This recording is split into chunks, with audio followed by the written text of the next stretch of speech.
அருள்மிகு ஸ்ரீ ஆனந்த மாரியம்மன் திருக்கோயில். இந்த கோவில் எங்கே இருக்குன்னு பார்த்தீங்கன்னா, வயலூர் ரோடு போகிற வழியில் உய்யக்கொண்டான் திருமலையில் இந்த கோவில் அமைஞ்சிருக்கு. இந்த அம்மன் சுயம்புவா புற்றாக தோன்றிய அம்மன்.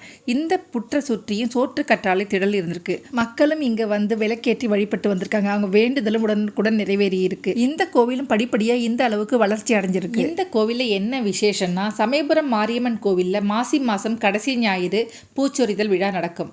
அதே போல் இந்த கோவிலில் பங்குனி மாதம் முதல் ஞாயிற்றுக்கிழமை பூச்சொரிதல் விழா நடக்கும். அதுக்கப்புறம் சமயபுரம் மாரியம்மன் பச்சைப்பட்னி விரதம் இருப்பது போலவே இந்த அம்மனும் பச்சைப்பட்னி விரதம் இருக்கிறாங்க. அம்மன் பச்சைப்பட்னி விரதம் இருந்தாலும் அந்த நாட்களில் வரும் மக்களுக்கு அன்னதானம் வழங்கப்படுகிறது. இந்த கோவிலில் இருக்கிற கொடிமரத்துக்கு என்ன விசேஷம்னா, அம்மா பச்சைப்பட்னி இருக்கிற காலத்தில் முக்கியமாக குழந்தை பாக்கியம் இல்லாதவங்க குழந்தை பாக்கியம் வரம் வேண்டி இங்கே வந்து புடவையை சாத்திட்டு போகிறாங்க. 18 நாள் கழித்து அந்த புடவையை அவங்க எடுத்துகிட்டு போகிறாங்க. இப்படி பண்ணால் குழந்தை பாக்கியம் கிடைக்குங்கிறது ஐதீகம். இந்த கோவில் பற்றிய விவரங்களை பின்னாடி பூசாரி ஐயா விளக்கமாக சொல்லுவாங்க. ஸ்கிப் பண்ணாமல் இந்த வீடியோவை பாருங்கள். அம்மனோட மகிமை அறிந்து இந்த கோவிலில் விசேஷ தினங்களில் கூட்டம் அலைமோதுது. இந்த சமயங்களில் இடப்பற்றாக்குறை ஏற்படுது. அதுக்காக கோவில் பக்கத்தில் வந்து ஒரு 10,000 சதுரடி இடம் இருக்கு. அந்த இடத்தை வாங்க நிதி உதவி தேவைப்படுது. மக்களாகி நாம் எல்லாம் ஒன்று சேர்ந்து உதவி செய்தால் கண்டிப்பாக அந்த இடத்த வாங்கிடலாம். தானத்தில் சிறந்த தானம் அன்னதானம், அதை விட சிறந்தது பூமி தானம். அதனால உங்களால் இயன்ற உதவியை செய்யுமாறு தாழ்மையோட கேட்டுக்கிறேன். உங்களால் உதவி செய்ய முடியவில்லை என்றாலும் இந்த வீடியோவை 4 பேருக்காவது ஷேர் பண்ணுங்க. யாராவது உதவி செய்யலாம் இல்லையா? நன்கொடை அளிக்க விரும்பும் பக்தர்கள் அதற்கான விவரங்களை கீழே டிஸ்கிரிப்ஷன் பாக்ஸில் நான் கொடுக்குறேன். கோவில் விரிவாக்கத்திற்கு உதவிய புண்ணியம் உங்களுக்கு வந்து சேரட்டும்.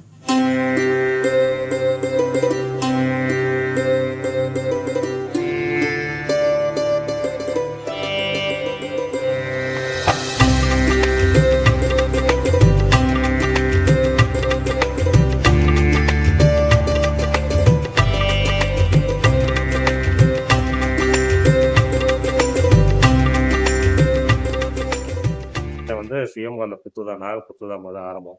அந்த புத்துவா தான் எல்லாரும் வழிபட்டு இருந்தது. ஆரம்பத்துல வந்து பாத்தீங்கன்னா இது சின்ன கிராமமா இருக்கிறப்ப இந்த புத்துக்கு என்ன விசேஷம்னாக்க, இது ஃபுல்லா சோத்து கத்தால திடல்ல இருந்ததுனால இங்க கிராம மக்கள் எல்லாம் வந்து கலந்துருக்காங்க. அப்புறமேட்டு தான் அது அப்படி அப்படியே படிப்படியா கொஞ்சம் கொஞ்சமா வந்து முன்னோர்கள்லாம் இதை வந்து எடுத்து கோயிலா உருவாக்கணும் அப்படின்னு சொல்றப்ப, இது வந்து வெள்ளக்காரங்க பேர்ல வந்து இந்த சைடு வர்றதாக கேள்விப்பட்டு இது ஒரு வேலு, அந்த கருப்பு கிட்ட இருக்கிற வேல் தான் ஆதியில வந்து அந்த வேலை தான் வச்சு வழிபடு. அப்புறமேட்டு இதை ஒரு திருவிழா மாதிரி எடுத்து பண்ணணும் அப்படின்னு சொல்லி இது பண்றப்ப, அப்போ வந்து இந்த சின்ன கிராமத்துல வந்து பாத்தீங்கன்னா கார்த்திகை மாசத்துல ஃபுல்லா எல்லா வீட்லயுமே அதாவது கால்ரா நோய் மாதிரி வந்துருச்சு. இது என்ன ஏதுன்னு பாக்குறப்ப இது வந்து குடும்ப வச்சு கொடுக்கணும்னு சொல்லி முட்டை எடுத்து வீட்டு அரிசி வாங்கி முட்டை எடுத்து அந்த முட்டை உடச்சி கஞ்சி காய்ச்சி வச்சிருப்பாங்க. கார்த்திகை மாசத்துல ஒரு ஞாயிற்றுக்கிழமை கஞ்சி காய்ச்சி வச்சுருக்காங்க திருவிழாவா. அப்புறம் இதை அப்படியே கொஞ்சம் கொஞ்சமா இது பண்ணணும்னு சொல்லி முன்னோர்கள்லாம் சேர்ந்து சமயபுரத்துல வந்து அப்பா வந்து சமயபுரம் சின்னதா இருக்கிறப்ப பூட்டி அதை வெளியில அள்ளி போடுறப்ப அந்த மண்ணை வந்து மடியில மாட்டு வண்டி கட்டிட்டு போய் அதை வந்து மாட்டு வண்டியில கட்டிட்டு போய் மடியில வாங்கியிருக்கிறாங்க. அந்த மண்ணை கொண்டு வந்து இங்க வச்சுதான் உபவாசம் பண்ணியிருக்கிறாங்க. உள்ள வந்து பாத்தீங்கன்னா மூலஸ்தான அம்பாள் வந்து சுதாதான் சமயபுரம் எப்படி இருக்கோ அதே மாதிரி தான். ஆனா அந்த மூலஸ்தான அம்பாளுக்கும் வந்து வருஷத்துல 3 ட்ரிப்பு அபிஷேகம், இளநீ மஞ்சப்படி பால் 3 அபிஷேகம், வருஷத்துல 3 நாள் மட்டும் அவங்களுக்கு அபிஷேகம். நித்தியபடி எல்லாம் உற்சவம் பாருங்க.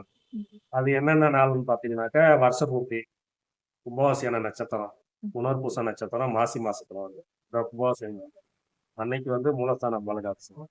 இங்க எப்படின்னாக்கா மாசி கடைசி ஞாயிறு சமயபுரம் பூ, இங்க பங்குனி முதல் ஞாயிறு இங்க பூ போட்டு 15 நாள் அம்பாள் வந்து கொலுவுல இருப்பாங்க.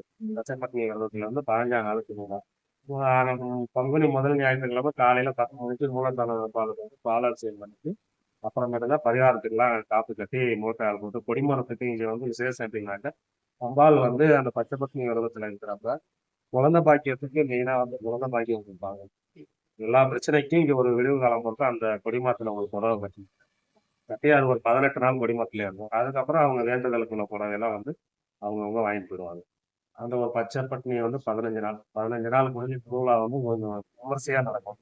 திருவிழா ஆரம்பத்து முதல் நாள் வந்து பாத்தீங்கன்னா சனிக்கிழமைக்கு அன்னதானம் இங்க காலையில சமபந்தி, அதாவது பூ போட்டதுல இருந்து அந்த 15 நாளும் வர்ற பக்தர்களுக்கும் சாப்பாடு. அம்பாளுக்கு தான் பச்சைப்பட்னி, வர பக்தர்கள் வர மக்களுக்கு வந்து எல்லாத்துக்கும் சாப்பாடு. அது மாதிரி திருவிழா ஆரம்ப காலத்துல வந்து முதல் நாள் வந்து பொது விருந்து, காலையில இருந்து சாயந்தரம் வர்ற மக்களுக்கு எல்லாத்துக்கும் சாப்பாடு. திருவிழா வந்து இந்த சுற்று வட்டாரத்துல இங்க வந்து விசேஷமா நடக்கும். ஆரம்பத்துல வந்து பாத்தீங்கன்னா இது பாறை பாறையில வந்து சோத்துக்கத்தாழ திடலாதான் இது உருவாகும். ஆனந்த மாரியம்மன் கோவில் வந்து முன்னோர்கள் வந்து எடுத்து வச்சு இந்நேரம் வரலாம் எல்லா பூஜையும் வந்து எந்த பூஜையும் விடாம நல்லபடியா சிறப்பா செஞ்சுட்டு வரோம். இதுல வந்து பாத்தீங்கன்னா ஆடி மாசத்துல முதல் ஞாயிற்றுக்கிழமை ஒரே நாளையில 1,00,000 அர்ச்சனை. பிராமணரை வச்சு காலையில இருந்து சாயந்தரம் லட்சார்ச்சனை. ஆடி முதல் ஞாயிறு. அடுத்து வந்து பாத்தீங்கன்னா தை 3வது வெள்ளியும் ஆடி 3வது வெள்ளிக்கிழமை அம்பாளுக்கு வந்து வளகாப்பு போட்டு சாயந்தரம் திருவள்ளத்துக்கு அந்த இது பண்ணிருக்கோம். ஆடி 18க்கு சாமி புறப்பாடு. இன்னைக்கு எப்படி இருக்குன்றது பாத்தீங்கன்னா ஒரு கால பூஜை காலையில டெய்லி வெள்ளிக்கிழமை மட்டும் 2 காலம் பூஜை. காலையில ஒரு பூஜை முடிச்சுட்டு ராகு காலத்துல துர்க்கைக்கு அம்பாளுக்கு அபிஷேகம். அடுத்து பாத்தீங்கன்னா சங்கடகர சதுர்த்திக்கு மாசந்தோறும் சாயந்தரம் 6 பௌர்ணமிக்கு அதே மாதிரி பௌர்ணமிக்கு யாகம். சாயந்தரம் யாகம் பண்ணி நைட்டு அன்னதானம் இருக்கு. இது மாதிரி ஒவ்வொரு விழா காலமும் நம்ம வந்து எதையும் நிறுத்தாம நல்லபடியா நடத்திட்டு இருக்கிறோம். அதே மாதிரி நவராத்திரி அந்த 10 நாள் உற்சவம் வந்து அதுவும் கார்த்திகை மாசம் இது மார்கழி மாசம் ஏதோ ஒரு நிகழ்ச்சியும் வந்து பக்தர்களால எல்லாம் நல்லபடியா சிறப்பா விடாது.